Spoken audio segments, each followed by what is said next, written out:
Matt Megel, welcome. What's up, Dan? Thanks for having me. My pleasure. Today, Matt and I are going to talk about the best kept secret about geographic farming. And we're going to learn really about how Matt has been in this business for many years, specifically many years with the CAZA Group, who is one of the top producing real estate groups in the Northern Virginia area, and talking about how he's focused specifically on the hyperlocal geographic farm for at least 5 of the last several years, and understanding how to analyze market conditions and to be able to serve from really a hyper local geographic, manner. So Matt, again, welcome. How are you doing today? Doing good, man. Above ground, healthy, good, market to be practicing right now. So I got no qualms, man. I'm happy. Yeah, no qualms and happy. Love it. So Matt, you and I know, we were sort of going through a couple things of what you've done in the past. I believe would be really useful for our viewers and listeners to hear. How long have you been in real estate sales for? So October 30th, which is coming up here, will be finishing my 12th year in real estate. Oh, wow. Got started in real estate because I got let go from a company along with half of the employees in 2008, the last kind of economic downturn. And a buddy of mine at Remax convinced me to come and just sell real estate because I speak Spanish, and he had nothing but, Spanish speaking clientele, and I've always been able to sell. So it felt like a good fit. However, after about 10, 11 months working with him, it was a bad fit. So I had to leave working there, but got connected with my current business partner, Rob Chavez, the founder and CEO of the CAZA Group. Just kind of talked him into letting me join his team. It was just him as an individual agent. He had another admin at the time that probably wasn't the right fit, one of his first real estate hires, as you know how that goes. And I was like, dude, I can do that guy's job with half my brain tied behind my back. Let me do that so I can have some sort of a salary because I am hurting, and we'll figure out everything from there. So yeah, got started about 12 years ago and started initially with one team, and subsequently with the CAZA Group and Rob Chavez, my business partner, for the last 11 years or so. So when you started with the CAZA Group, you initially were administrative. Yeah, my role was predominantly, I had to do that admin piece, the transaction management, admin, all that stuff. That wasn't really what I wanted to do, nor what he necessarily wanted me to do long term. So very shortly after just handling that minutia, I was like, let's do some internet lead generation, and got really big into Craigslist advertising and all that kinds of stuff. So buyers, then came back as a buyer's agent. My wife talked me into being like, you should not be this admin role anymore. I will do that for you. And so she became the new admin, which is great, and let me get back into sales. Back in 2011 is when I kind of got out of any of the admin stuff and back into sales. So about 3 years or so that you were. And then during that time period, it was sort of an evolution of direct admin and then support with the online lead generation. Yeah. Do I understand that correctly? Yeah. And it was probably about 2 years, maybe a little over 2 years from beginning to getting completely out of any of that admin stuff. But it was good. Honestly, I wanted to. One of the reasons why I left my prior partner, who's a great guy, at Remax when I left, was because it didn't feel like he was building anything. He was great at selling.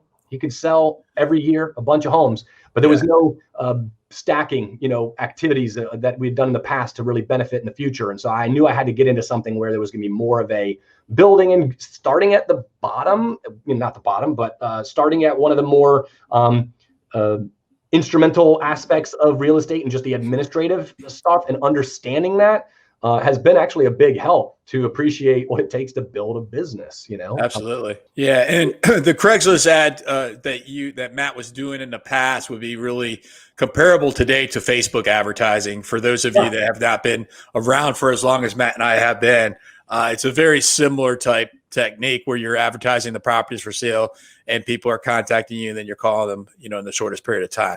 100%. And so Matt, so then you were a buyer's agent and with the CAZA Group, and how long were you in that role for?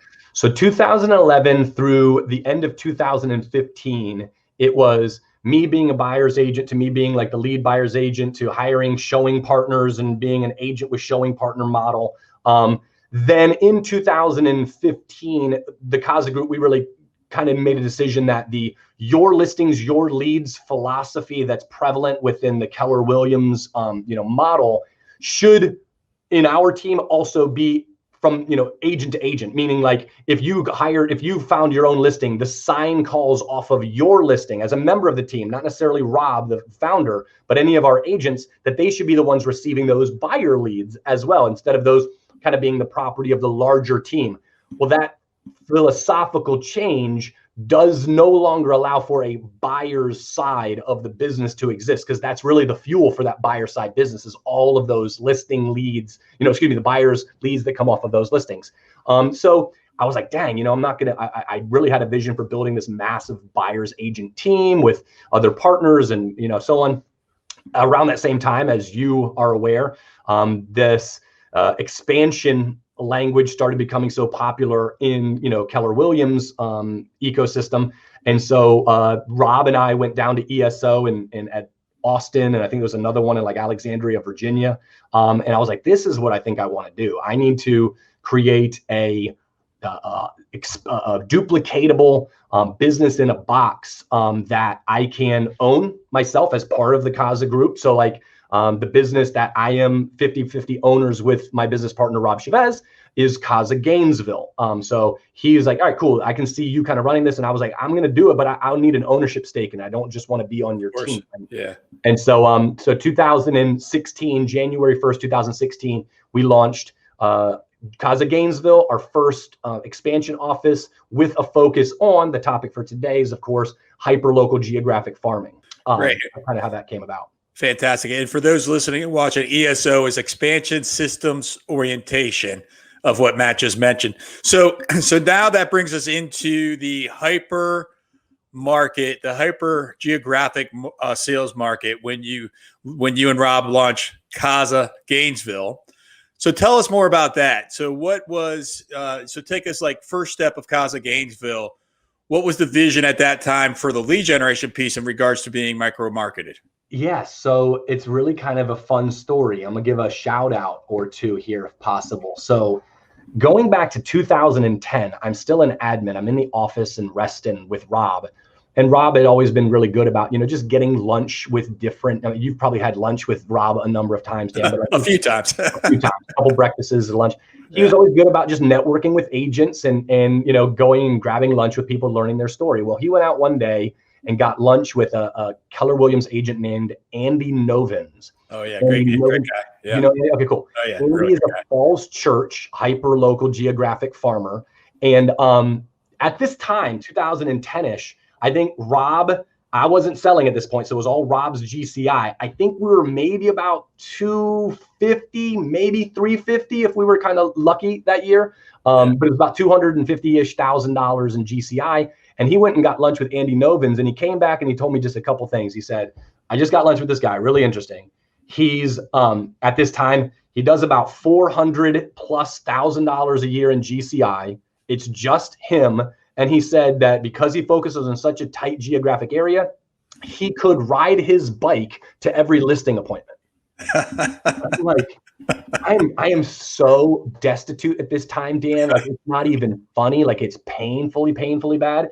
And I'm like, that's all I want. I want to ride my bike to my listing appointments and crush 400K in GCI. I mean, like, that was just, and so granted, I didn't act on it for a long time, but it never left me. So when expansion was really talked about, kind of a next step in the evolution of real estate teams, I was like, what I want an Andy Novins business. I want to create a simple model that's focused on a small geographic area that you could really document everything that it took to, I call it activate the farm, to kind of activate the farm and really put that into a business in a box type of philosophy, so that once you have that somewhat systematized, somewhat clearly outlined, the systems that it takes and lead generation that it takes to do that, that I want to really expand with other people who are like, I want an Andy Novins business. No, I want an Andy Novins. You get the idea, right? So, so that was kind of the beginning of it. I can get into what it takes to activate the farm. Is that?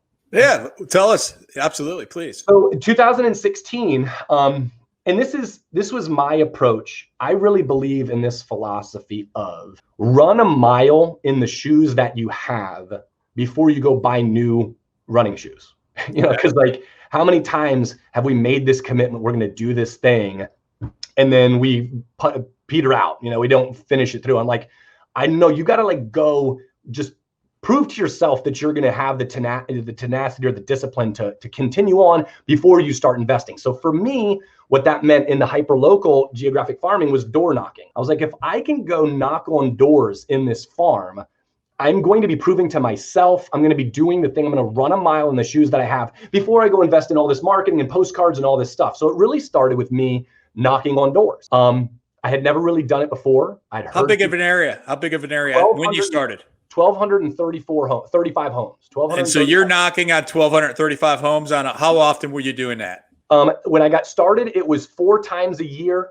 Very quickly got down to 2 times a year, spring and fall. So this is all 1,235?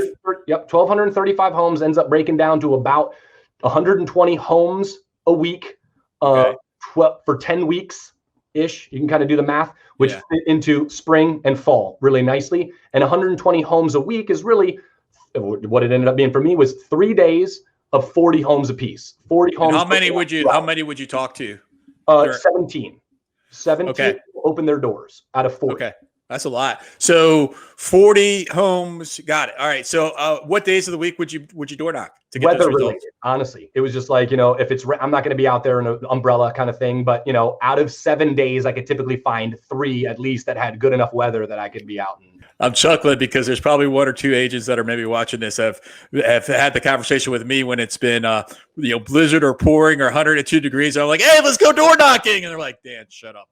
So, Matt, I just learned something. Thank you for teaching me that. But here's the rationale behind it. I love the nobody's more committed to serve you. I'm out here in the stink. My boots are full of water right now, but that's how committed. I like that approach. However, my actual emphasis in door knocking, I knew that I was going to burn out knocking on your door saying, hey, do you want to sell your house? Hey, do you want to sell your house? It was going to be like showing up on my Facebook community page, like, dude's out again asking if you want to sell your house. So I was very fearful of that because in a hyperlocal geographic farm, you need to be the agent that everybody loves if you're going to succeed. And that's not in continuity with being the person that everybody loves. So my door knocking was really for 2 things. One, for the relationship. I wanted you to be happier that I came to your door than I didn't, which is a tall order, but I got some coaching around how to do that, and we can talk about that. But it was for relationships, 1, and your email address 2. If I could get your email address, then I could start, more passive marketing, i.e. run a mile in the shoes you got so that you can start, having some of those easier ways of kind of connecting with people. And if your primary focus is relationships and it's a blizzard outside and you're on their front door, they're not happy you're on their front door from the beginning. And I was just like, I want the relationship. I'll come back when it's a nice day and you're probably going to be happy to open up the door and stand on the front porch with me. How long did you door knock for? So you said originally 4 times a year, transitioned to twice a year. How long did you go ahead? How long did you do that for? I door knocked really consistently for 3 years, 16, 17, 18. 19 and 20 haven't been, and 20 was a whole nother reason. I was really excited about getting back into door knocking this spring. Yeah. I was fortunate enough to be able to share on a panel at Family Reunion in February of this year on a door knocking panel. And so I'm like, I'm excited. And then the Corona happened, and I'm a little, once again, for relationships, I don't want to be on your door and you be pissed off about it. So I kind of want some of this to dissipate. Thankfully, I did do it for 3 years hardcore to have those relationships. When did you add? So you ran a mile in the shoes that you had. When did you buy a new pair of shoes? How long were you door knocking before you placed this next place? And what did you do at that point? Yeah, for me, it was going through the farm once. If I hit all 1,235 homes just one time, I knew that I was like, you're going to get past the uncomfortableness and say, no, this is cool and people do like me. So there was a couple different things that ended up being the new shoes. One of them was coaching on what the heck to do with my door knock. I mean, like when I started off, literally my door knock was, hey, my name is Matt. I'm a neighbor. I live down the street. Here's my business card. You ever want to sell a house? Contact me. That ain't going to do nothing. Nobody is going to, I wasn't getting email addresses or anything. Another shout out, Matt James, former team leader in like Chantilly, I believe, is a coaching, was a coach, and he had a lot of success teaching people how to do door knocking at a high level. So I hired him for a flat fee. It wasn't cheap, but flat fee as opposed to a monthly subscription. And I said, you got to teach me, you got to build this whole thing out with me. And so he really helped me develop the scripts of, how to make people happier that you knocked on their door than not, and how to get people's email addresses as the asset. So additional marketing things. I mean, like there's 5 pillars that I rely on for activating my farm. Door knocking is number 1. Number 2 is physical mail, a newsletter that I do. Number 3 is email marketing. So the door knocking does allow me to get the email addresses that I use in my email marketing. Events and social media.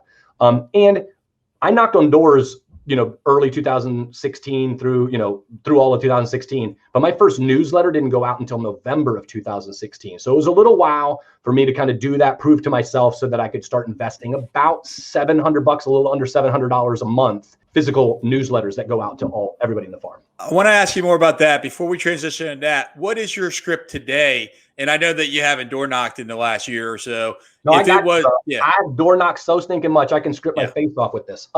So there's 2 that I use. I have a buyer script or I have a listing script. My favorite is the I have a listing script. However, you do have to have a listing in order to use that one. Yeah. I have a listing 15 miles over that way. That doesn't work? Not as well. Okay. The I have a buyer script is the one that I started with that I think might be a little more relative, hopefully, to the audience. If people don't have a listing or they're thinking about taking over a geographic farm, all you need in order to do the I have a buyer script is at least have somebody who will come look at a listing if you find somebody that's considering selling their home. You know what I'm saying? Like, you got to be able to deliver on that promise that you have a buyer. When I got started, I didn't actually have a buyer that was interested in that neighborhood, but I'm like, that's not going to stop me, right? Okay. So that script is, and if you'll role play with me, you're going to be at the door. Okay. Knock, knock, knock. Hello.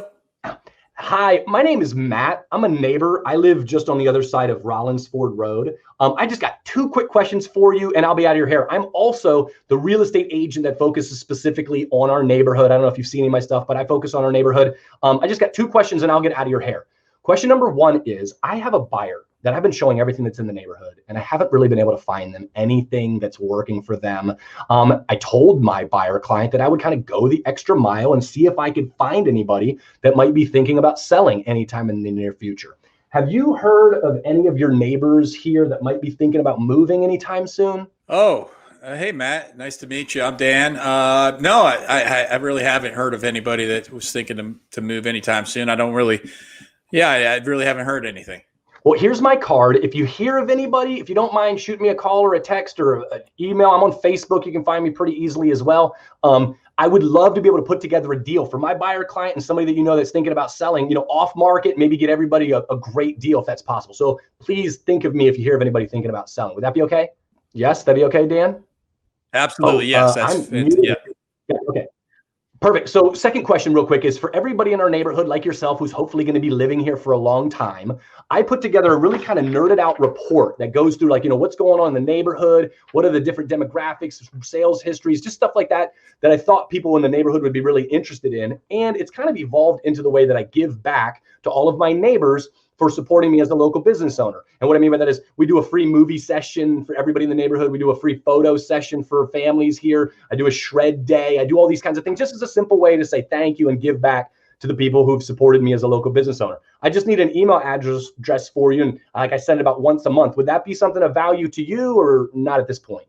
Oh, yeah, cool. I like the movies. That sounds pretty cool that you're doing that. Great. What's your email address? It's dan@greetingsvirginia.com. Perfect. I'm putting this into my app on my phone here. Take a look. Does that look right? Great. Fantastic. Well, listen, like I said, I'm not going to send you a bunch of spam, 1 email a month. And if you do hear of anybody thinking about moving, please give me a call. I'd love to hook them up with a great buyer. I'll do that for you. Thanks, Matt. Good seeing you. Bye. Nice to meet you. Fantastic. That's really, really easy, rolls off really well, and it's not obtrusive at all. Yeah, and typically I found people are not slamming the door in my face. There's always the shatad factor in every neighborhood, as I like to call it. The what factor? The shatad. Tell us what the shatad is. It's spelled S-H-I-T-H-E-A-D, but I believe it's pronounced shatad. if I'm not mistaken. Yeah, I think that's I haven't heard that one before. All right, Shatad, I'm going to steal that one from you. I hope that's okay, Matt. Yeah, of course. That's, you can't avoid that. There's going to be interactions where it's like, I didn't know there was a Shatad living here. But that's few and far between. Honestly, like 1 out of every 500 door knocks, will I have something that's like, just like, whoa, dude, what happened in your life, recently? I apologize for the. And that's about that. Yeah, that's about them, not you.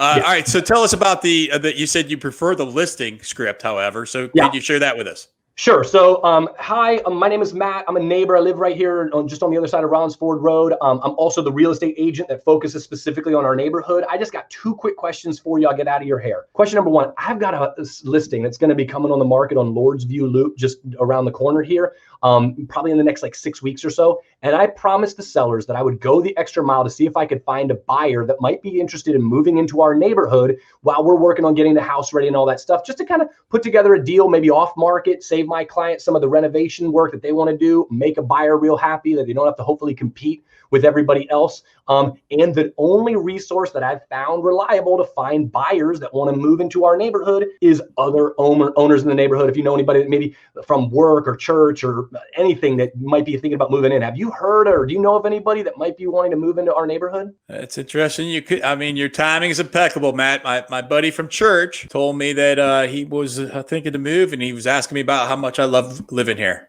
Fantastic. Would it be possible for me to just reach out to him, tell him a little bit about this house? It's not on the public market, so I definitely have to reach out. Would it be possible to get his information and reach out to him? Yeah. I mean, if you give me your information, I'll give it to him. I'd be happy to do that. Perfect. Well, here's my card. It has all of my information on it. And would it be fair if I don't hear from him in, say, a week, that I might ring your doorbell again and just say, hey, I really want to connect him to my client? Would that be okay? Yeah, that'd be fine. Thank you. Perfect. Well, listen, let me, I'll leave you with that. And then the second question is, I've got the blah, blah, blah, blah, blah. Same second question. Yeah. The marketing report. Fantastic. Matt, I want to go into thank you for that. That's really helpful. I want to go into the newsletter here. I know you're spending $700. Before we go into that, what has your results been on this? So you've been doing this for 5 years almost. What have your results been? So there's lots of different ways to quantify results. The easiest way that we kind of track is GCI. I don't know if I can pull up some numbers, of course, with regards to listing activity. I have some of that stuff written down. But I'm a pretty much an open book. I will say that in 2016, the total GCI of CAZA Gainesville was about 240K. That's a good number for the first year. Yeah. Yep. 2017. Remember, we had door knocked, and a lot of that business, having been in real estate sales since 2011, a lot of that was my sphere, not really geographic results. Because it took a while to get this engine moving, so to speak. But 2017, we started seeing some momentum in the geographic farm, and we were at 399K in GCI. 2018, we went backwards a little bit. We were at 363.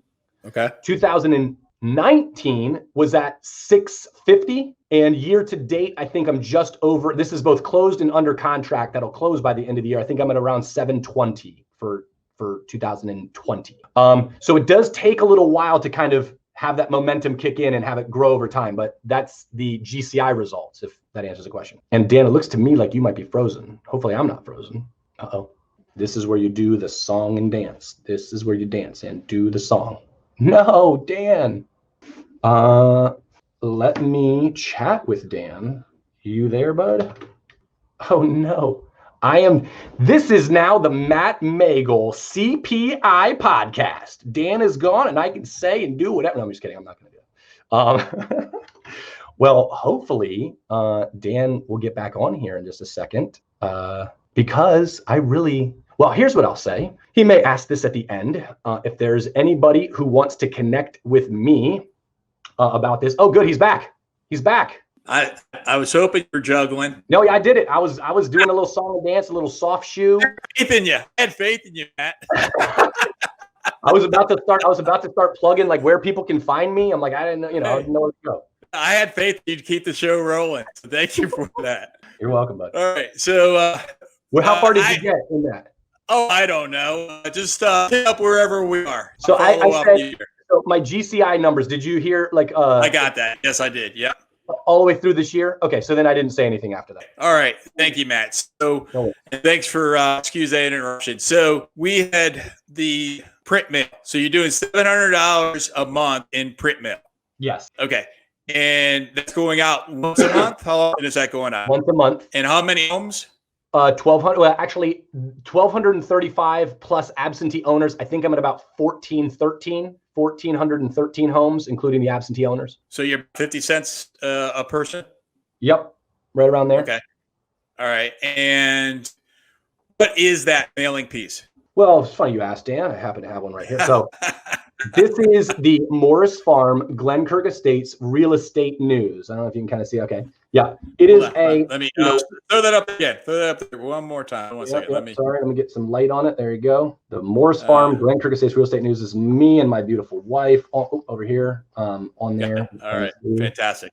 Anyway, so it's it's just a bifold. It has an article on the front with some, calls to action above it and below it. Inside, kind of my just listed, just solds, some coming soon statistics, some neighborhood statistics, bar graph talking about activity in our neighborhood over the last 5 years, a call to action at the top, and then on the back, just a simple list of the homes that have sold in the last month or so, and some other calls to action up on the top. But are you getting are you getting somebody to help you pay for that? Because that's a pretty I do that investment on my own instead of splitting it with a partner. I'm a heck of a negotiator when it comes to saving money on marketing and stuff like that. So that price per piece is really hard to get for what I'm doing, but I kind of, schmooze my way and bring value to my printers in other ways by referring them a lot. So that might not necessarily be a duplicatable price per piece. But no, I wanted to keep it low enough that I could just set it and forget it and not worry about any partners contributing. Okay. So once a month you're mailing and then you social media. What's the social media look like? So if I can go in a slightly different thing, I'm going to talk about the email because it's in tandem with the physical mail, just because, the idea of 33 touch and, being relevant. The way that I set it up is on the first day of the month, I have to produce content-wise, I have to produce my physical newsletter, all the components of it to send to my, graphic designer and printer. And on the same day, I also have to complete my my email marketing. And the reason why I do those on the same day is because I'll get that email marketing piece out on the second day or the third day of the month, just depending on, how distracted I get or whatever. But then my physical mail is going to show up because it's got a longer delay from getting it printed, getting it shipped, all that stuff. It'll take until maybe the 15th to the 20th of the month. So the idea is email around the 1st, physical mail around the 15th, email, physical mail. So that's kind of how I'm stacking those. The social media, and I can go granular into what the heck the email is, but the social media piece is one of the pieces that is most overlapping with my sphere of influence marketing. So a lot of the stuff that I do in my hyperlocal geographic farm is unique to them. I don't do the same, piece of physical mail to everybody in my sphere of influence or whatever. It just wouldn't be scalable in that same way. But my social media marketing is approach, to both. So it starts off with simply trying to be a friend with everybody in your hyperlocal geographic farm that you can, right? Being involved in the community Facebook page. I happen to be the admin of ours, which I'm genuinely thinking about giving up because it's a freaking nightmare and it doesn't do anything for my business. Purely a servant, serving of the neighborhood. But I friend everybody that I possibly can that lives in the neighborhood. I wish every one of my about 2,400 or so Facebook friends happy birthday via video on their birthday. Dan, I know you've gotten, I looked it up today, at least 3 from me, where on your birthday, which is around February something, when's your birthday? February 15th. February 15th. Yeah. So that you get that I send a happy birthday video. It takes 15 seconds. And I just say something like, if this is the little camera, I just say, hey, Dan, happy birthday. I saw that today was your day. Just wanted to wish you happy birthday via video instead of writing something on your Facebook page. hope that you've had an amazing year. Hope that today's your best birthday ever, and hope you have a fantastic year ahead, bud. Happy birthday. 15 seconds. Matt, that is exactly what Matt says on that video, because I can recall those words as it was like, it's like my memory it's like in unison to what I recall. Some sort of weird time warp by just put you in. You're like, what? It's not my birthday. Yeah. Hey, I'll celebrate. But I do that. It tends to, with 2,400 friends divided by 365 days, it's about 4 to 5 people a day. Sometimes it's as high as 12. Sometimes it's as low as 2. But, where I just wish people happy birthday. It's a simple, small system that makes you relevant to people that you would otherwise not, they wouldn't know you, wouldn't think about you for years at a time without some value contribution. And that was just the simplest one that I could kind of do every day without fail and really become relevant to my audience. So that was number one.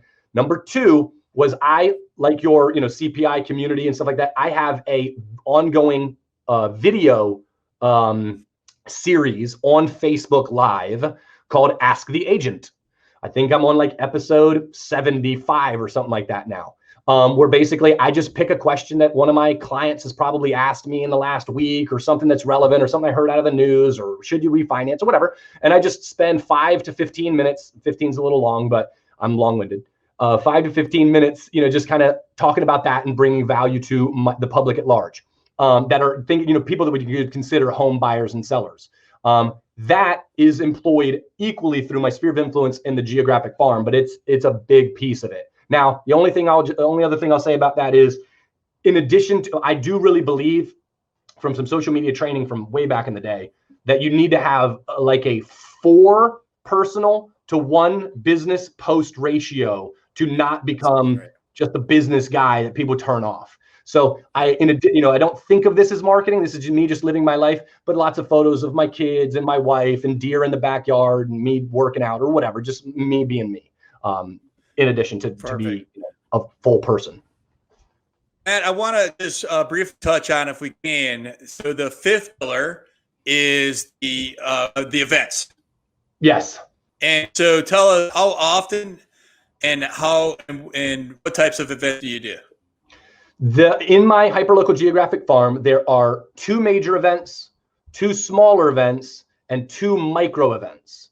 So it's 6 total. My 2 major events is I do a free movie for everybody that's giving me their email address in the neighborhood at the local Regal Cinema here in Gainesville, if that ever opens up again, of course. But I buy movie tickets at bulk.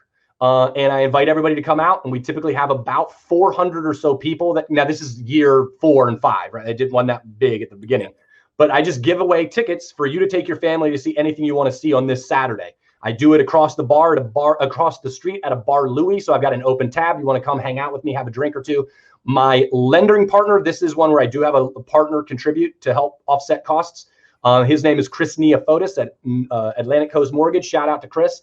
He invests in everybody getting a $5 concession card. So you come, I got movie tickets for everybody in your family. My lender is going to give you $5 each for concessions.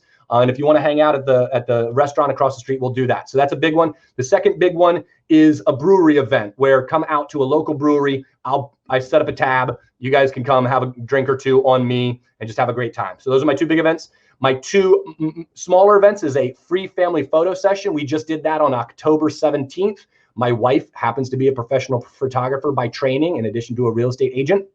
So mostly family portraits. She does that. We have 24 20-minute sessions on a Saturday where you come out to a local beautiful spot in the neighborhood, always, and we'll take your photos and give you free 5 to 15 photos, edited afterwards.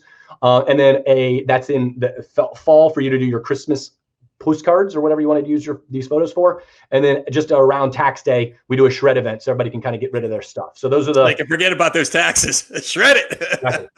And then 2 micro events that have actually they're a lot cheaper, but they get me as much positive will in the community as any of the others. I put on the 4th of July, or just before, I put a American flag in front of your mailbox for all 1,235 homes, so that when you drive through the neighborhood around the 4th of July, it looks like the most patriotic place, in Northern Virginia. Awesome. Really beautiful. Each one of those posts, those American flag posts that go on the ground, do have my business card attached to it, as part of me being able to write it off, of course. And then the last one is around August, I do a community coffee event. Rob Chavez helped me kind of create this program. I thought it was really cool. Where if you are willing, this is all disseminated, by the way, through my email address. I don't do this on social media. This is why I get people to give me their email addresses. I believe I now, having door knocked and done this stuff, I have a little over 600 email addresses from those 1,234 homes, 35 homes, excuse me. But this community coffee event is, if you agree to take a neighbor out to coffee, I will drop off at your house 2 $5 coffee cards, Starbucks or a local place, whatever it is. So you just got to take a neighbor out to coffee to create that sense of community. But those are my 6 events that I do in the farm. I love that idea. Yeah. Matt, thank you so much for joining us. If you are a real estate agent, maybe in Arlington or Fairfax or Maryland or DC, and you've got a referral for Gainesville Haymarket, I recommend that you give Matt a call. How can they get in touch with you? The easiest way is probably facebook.com/Matt Megel. Hold on, Matt. Hold on. Yep. When you do that, he's going to give you a happy birthday wish every single year. So all right. So go on. Excuse me, Matt. That is true. There's a return on that investment. But yeah, facebook.com/Matt Megel. My email, I'll just give, that's Matt, MATT, at thecazagroup.com. The CAZA is CAZA, like you see on the screen, thecazagroup.com. Yeah, you can reach out to me either those ways. I love connecting. We are always looking for people in the Northern Virginia area, preferably in the Western Prince William County area, to be partners of ours, to employ the philosophy and the strategy that I just kind of talked about, activating that farm, to be an expansion partner with us as well. That's, if you're interested in taking your real estate career to the next thing, employing all of the CPI, philosophy as well. I've studied your stuff. It's all what we're doing. Would love to connect and talk. Awesome. Thank you again, Matt, for joining us. And I want to invite the listeners and viewers for the month of November 2020. Each Friday, I'm hosting a CPI coaching quarter. CPI is consistent, predictable income. That's from 1 to 2 p.m. Eastern time, that I'll be hosting online, where you can come in and ask me any questions about business, any questions about real estate sales, or methodologies that I employ through my teams, and other great top producers such as Matt Megel in the CAZA Group with Rob Chavez, as they do as well. So Matt, thank you again for joining us, and to the viewers and listeners, to your success. My pleasure. Thanks, bud. Really appreciate it. Give us a thumbs up by clicking the like button below. Don't forget to subscribe to